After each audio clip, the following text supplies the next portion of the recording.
تاجیک مرد بود و مرد خواهد مرد، که تاجیک مرد بود و مرد خواهد مرد، و مثلی رستم و مسعود و سامان زیخانه گر خورد یک برده اینان، نخواهد کرد تو بر نمکدان.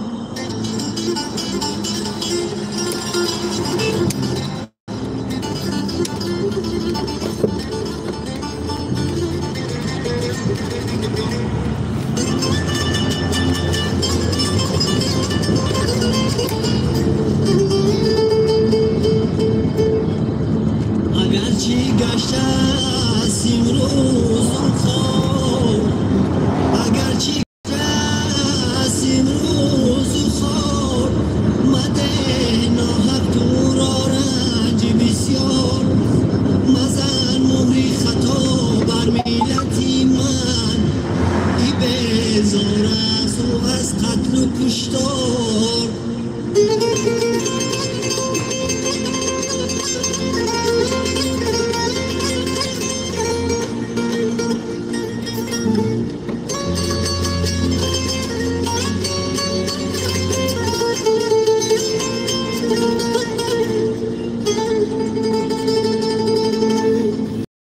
دیگر بهری او یک برده اینان، دیگر بهری او یک برده اینان، نسازد قتل او از بهر میلیون.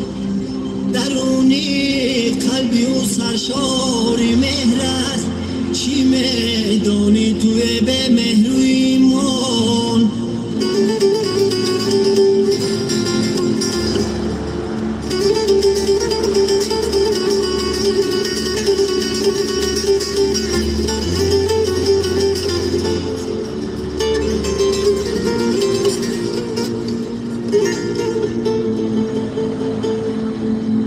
با جانی ما ستم بسیار کردی، با جانی ما ستم بسیار کردی، تو ای بی خود به دیگر بار